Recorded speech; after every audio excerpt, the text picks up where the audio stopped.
The champagne flute trembled in Elise's manicured hand as I approached the microphone. Her eyes, once so calculating, now widened with the first flickers of terror. My brother Marcus, her new husband and my replacement as CEO, was still smiling, oblivious to the document being discreetly handed to him by my attorney. "To fresh starts and fearless futures," Elise had just toasted, her voice carrying across the vineyard our father had built.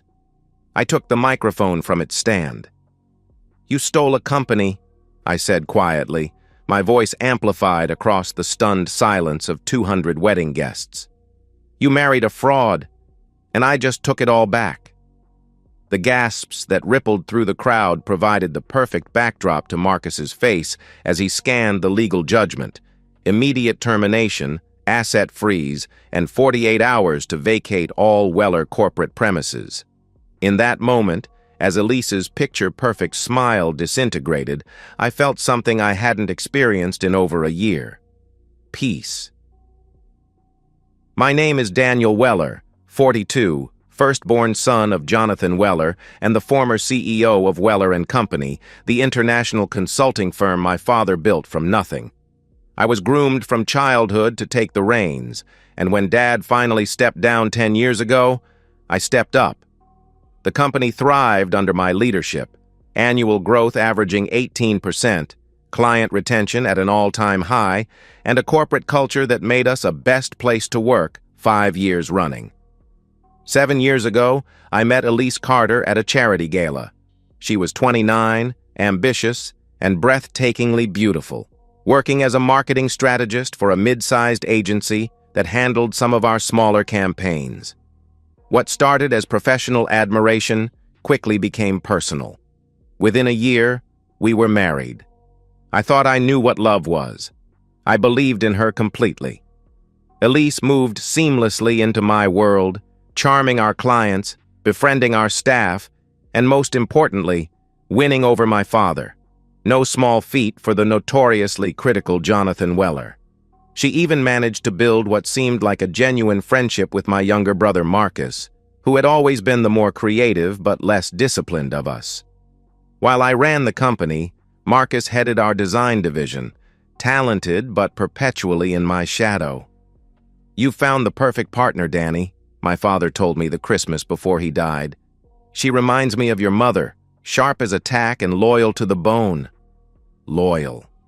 The word makes me laugh now. For 5 years, Elise and I built what I believed was an unshakable marriage. We traveled the world, served on charity boards together, hosted dinner parties that became the talk of our social circle. She was my confidant, my partner, my best friend. When tough decisions needed to be made at work, Elise was often the first person I called. She knew everything about me, my insecurities, my dreams, my weaknesses. I would have trusted her with my life. And then, 13 months ago, my father died suddenly of a heart attack. The foundation of my world cracked, and through that crack, snakes slithered in. The first signs were so subtle that I dismissed them as grief's natural complications. Elise became distant, constantly checking her phone, laughing at messages I wasn't meant to see. When I asked, she'd say, "Just work stuff, nothing interesting." But her eyes would avoid mine. Marcus began stopping by the house more frequently, ostensibly to help with Dad's estate planning, always arriving just before I left for work or just after Elise had coincidentally texted to say she was heading home early. They'd always gotten along well, so I encouraged the connection, grateful that my wife and brother were supporting each other through our shared loss. 3 weeks after the funeral, Marcus approached me in my office with a document. "You're running yourself into the ground, Danny," he said, concern etched across his face. "You need time to grieve properly. This is just a temporary executive authority transfer. It gives me signing power for the next 3 months so you can take some time off. Standard procedure." I hesitated, but he pressed on. "Dad wouldn't want you working yourself to death. Sign it for him, if not for yourself." The invocation of our father's wishes was the push I needed. I signed without reading the fine print, a cardinal sin in our business, but this was my brother, my family. The same week, Elise left a folder of papers on the kitchen counter. Divorce papers. No warning, no conversation, just irreconcilable differences cited in cold legal language. "I've grown beyond this marriage," she said when confronted, her voice devoid of the warmth that had once drawn me to her. "We want different things now." I was devastated, but too proud to beg, too shocked to question, too consumed by grief over my father to fight properly for my marriage. I moved out of our home and into a downtown apartment, telling myself I needed space to process both losses. 2 weeks later, Marcus called an emergency board meeting. I arrived to find most seats already filled, faces I didn't recognize mixed with long-time board members who wouldn't meet my eyes. Due to Daniel's recent personal trauma and evident burnout, I'm invoking Section 5 of the Temporary Authority Transfer to assume full CEO responsibilities, effective immediately, Marcus announced. Our legal team has reviewed and approved this action. Before I could object, he added, and to strengthen our digital presence moving forward, I'm bringing on Elise Carter as our new strategic communications partner. The door opened, and Elise walked in wearing a dress I'd never seen, her hand resting possessively on my brother's arm. The betrayal was complete. My brother had stolen my company. My wife had left me for him, and I had signed away my power during the most vulnerable moment of my life. That night, their engagement announcement appeared on Elise's Instagram, accompanied by a caption that read, "From wife of a worker to CEO's queen. Sometimes the universe knows better than we do." Level up. New chapter. I was erased from my marriage, my company, and apparently, my own life story. For 3 months, I disappeared. Friends called, colleagues texted, industry peers reached out with concerned emails. I responded to none of them. The world thought I was broken, drinking myself into oblivion or perhaps contemplating worse. Marcus and Elise certainly believed it. She posted about leaving the past behind and cutting toxic energy. He gave interviews about bringing fresh vision to a stagnant leadership. They were rewriting history with me cast as the failure, the obstacle to progress. But I wasn't drinking. I wasn't wallowing. I was planning. My breaking point came on what would have been my father's 70th birthday. I visited his grave alone, placing his favorite scotch beside the headstone. As I stood there, my phone buzzed with a news alert. Weller and Company announces restructuring under new leadership. Family legacy enters modern era. The accompanying photo showed Marcus and Elise cutting a ribbon at the renamed headquarters, the Marcus Weller Building. I felt something shift inside me, not anger, but clarity, cold, precise clarity. "They think they've won, Dad," I whispered to the granite marker. "But they forgot something important. I'm your son too, and you taught me to always read the fine print." I walked away from that cemetery a different man. The grieving husband and betrayed brother died that day. What emerged was something colder, more calculating, a man with nothing left to lose and everything to reclaim. My first move was to find the right allies. I contacted Judith Abernathy, our family's longtime attorney who had retired the year before my father died. She had drafted most of our founding documents, including the company bylaws that Marcus had so conveniently simplified during the transition. "Your father was a paranoid old fox," Judith told me over coffee in her home office, away from prying eyes. "After that hostile takeover attempt in '98, he inserted what we called the Godfather Clause into the company charter. She explained that this hidden provision allowed for the reversal of any executive power transfer made under duress, especially within 30 days of a family death, provided the board had not unanimously approved it. The clause had never been triggered, until now. "Did Marcus know about this?" I asked. "Not likely. It was buried in the appendices of documents your father kept in his personal safe. Only 3 people knew about it. Your father, myself, and Gerald Hoffman." Gerald, our CFO emeritus, and my father's closest friend, a board member who had mysteriously retired shortly after Marcus took over. I spent weeks building my case meticulously. I hired private investigators to document the timeline of Marcus and Elise's relationship. They uncovered text messages dating back 8 months before my father's death, subtle at first, then increasingly explicit. Hotel receipts, secret email accounts. The affair had been ongoing long before Dad died. Through Gerald, I quietly connected with 2 other board members who had been sidelined by Marcus's new regime. They provided internal memos showing how Marcus had systematically dismantled my leadership team and replaced them with yes men. More importantly, they confirmed that the board vote for the permanent power transfer had not been unanimous. It had been rushed through with 3 abstentions.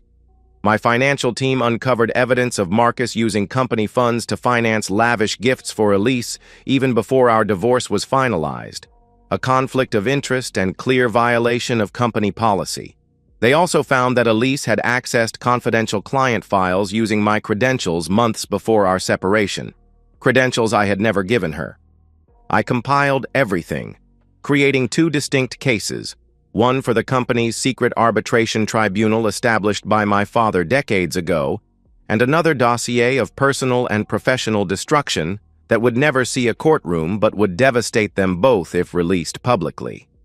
The final piece came from an unexpected source. My father's former executive assistant, Linda, contacted me out of the blue. "Your father left something for you," she said, handing me a sealed envelope. "He made me promise to give it to you only if leadership of the company ever changed hands under suspicious circumstances." Inside was a letter and a small key to a safe deposit box. The letter was brief. "Danny, if you're reading this, someone has outplayed you. Remember, in chess, the king who appears to be in check may actually be setting a trap. The contents of this box are your queen." The safe deposit box contained a notarized document, a second will, more recent than the one executed after his death, with specific provisions about company succession. It explicitly stated that in the event of his death, control of Weller and Company could only transfer from me under specific conditions, including full board approval and a 6-month transition period. Neither condition had been met. Armed with this arsenal, I filed for secret arbitration under the Godfather Clause. For 2 months, proceedings happened behind closed doors while Marcus and Elise planned their wedding, blissfully unaware that their empire was crumbling beneath them. 1 week before their wedding, the arbitration panel delivered their verdict. Full control of Weller and Company was to be restored to me, effective immediately. Marcus was to be terminated for cause. All executive decisions made during his tenure would be subject to review. But I didn't execute the judgment immediately. I waited, letting them spend hundreds of thousands on their lavish vineyard wedding, the same vineyard where my father had taught us both to appreciate fine wine. I wanted their highest moment to become their lowest. I wanted witnesses. The wedding day arrived, sunny, perfect, and extravagant. I received my invitation as family, though I knew it was sent only for appearances. They probably expected me not to show, or perhaps to make a drunken scene they could later mock. Instead, I arrived sober, calm, and impeccably dressed, taking my assigned seat in the front row like the dutiful brother and ex-husband I was pretending to be. The ceremony was nauseating in its hypocrisy. Marcus vowed honesty and faithfulness to the woman he had helped steal from me. Elise promised loyalty and support with the same lips that had whispered corporate secrets to him behind my back. They kissed to applause, never once making eye contact with me. During the reception, I watched them work the room, accepting congratulations and gifts from people who had once been my friends and colleagues. I sipped water while others drank champagne. I needed complete clarity for what came next. As the night progressed, the moment I had been waiting for arrived. Elise stood for the traditional bride's toast, champagne flute raised high. To fresh starts and fearless futures, she announced, her eyes sweeping triumphantly across the crowd. That was my cue. I nodded to my team strategically positioned around the room, my attorney, Gerald, the 2 loyal board members, and the private security detail I had hired for the occasion. I approached the microphone calmly, taking it as if this had been planned. The wedding planner moved to stop me, but my security detail intercepted her discreetly. "You stole a company," I said, my voice steady. "You married a fraud, and I just took it all back." My attorney approached Marcus, handing him the legal judgment as I continued speaking. "Effective immediately. Marcus Weller is terminated from Weller & Company for cause. All assets are frozen. You have 48 hours to vacate all corporate premises and return all company property." Elise's face drained of color. The champagne flute slipped from her fingers, shattering on the stone patio. "What is this bullshit?" Marcus sputtered, scanning the documents with growing horror. "It's called the Godfather Clause," I replied, loud enough for the nearest tables to hear. "Dad's final gift to me. You should have read the fine print before trying to steal what he built." Security personnel moved in, confiscating the company phones, tablets, and laptops Marcus and Elise had brazenly brought to their wedding. A second team was already changing locks at headquarters and securing servers. "You can't do this," Elise hissed, grabbing my arm. "We'll fight it." I leaned in close, speaking just for her ears. "Check your email, right now." She pulled out her personal phone, her fingers trembling as she opened her inbox. There she found an email I had timed for delivery at that exact moment, containing screenshots of her text messages with Marcus dating back months before our separation, records of her unauthorized access to client files, and evidence of her involvement in the forged documents used to accelerate my removal. "That's just a sample," I told her quietly. "There's enough there to end your career, possibly put you in prison for corporate espionage, and certainly destroy any reputation you have left. It goes to every major news outlet in an hour unless you both comply fully with all terms." I turned back to the stunned crowd, many of whom were recording the unfolding drama on their phones. "Please, enjoy the rest of the celebration," I announced with practiced grace. "The open bar will continue as planned, courtesy of the real CEO of Weller & Company." I walked out as whispers erupted behind me. Outside, my driver was waiting with the car door open.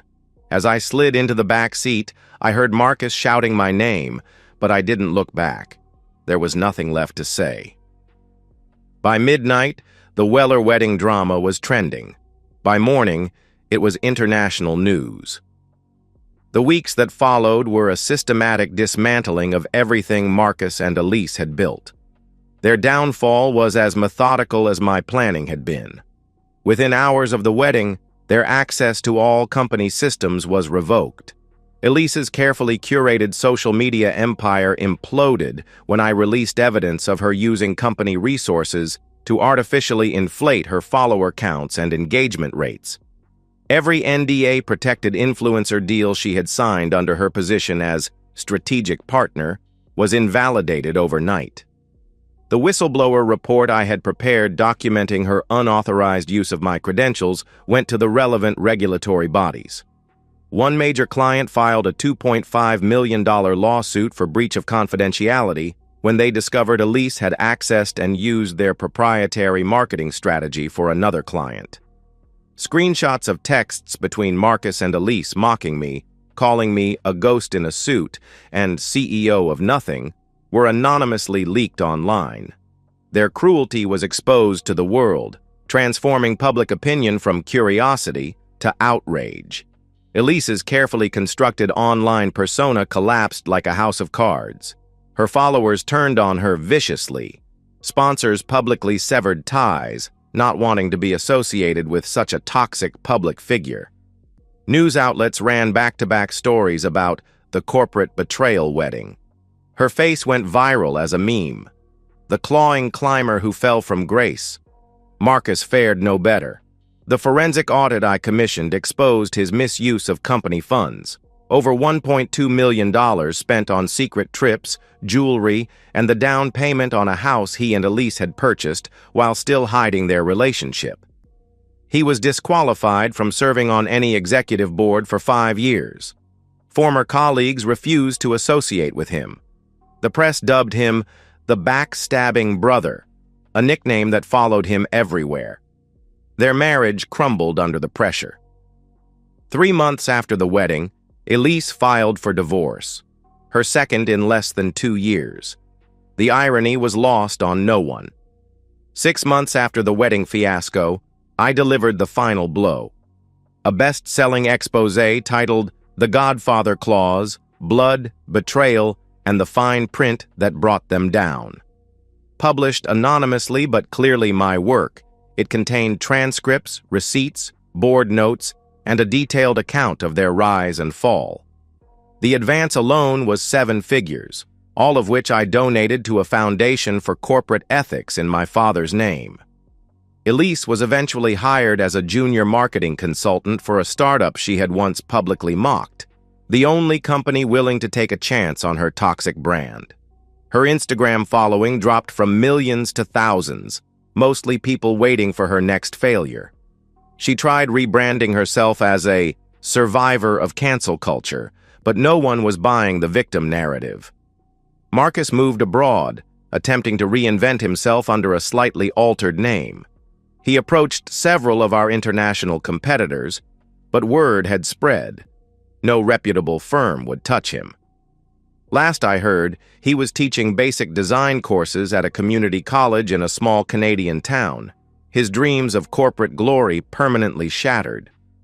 As for me, I never spoke their names again after the book was published. I returned to the corner office bearing my father's name, surrounded by people who had remained loyal. We restructured the company, focusing on the values my father had instilled: integrity, excellence, and genuine loyalty. On the anniversary of my father's death, I visited his grave again, this time bringing not just his favorite scotch, but 2 glasses. I poured for us both and raised my glass to his headstone. "The king wasn't in check after all, Dad," I said quietly, "and your queen played perfectly." I drank alone in the cemetery, feeling my father's approval in the autumn breeze. The company was secure, the betrayers were banished, and I had proven myself truly my father's son. Not just his heir, but his legacy incarnate. Some people said my revenge was too harsh, too complete. They didn't understand that this was never just about a company or a marriage. It was about honoring a sacred trust, about showing the world that the Weller name still stood for something. In the end, I didn't just take back what was stolen from me. I reclaimed something more valuable: my power. Not the power that comes from titles or wealth, but the kind that comes from knowing exactly who you are and what you're capable of when pushed too far. And that, as my father would say, is the only power worth having. And that's the end of today's story. If you enjoyed it, please give this video a thumbs up and drop a comment below. Your support helps the algorithm push my content further. If you're new to the channel, don't forget to hit that subscribe button. It really helps me keep creating more stories for you. Thanks for watching, and I'll see you in the next one.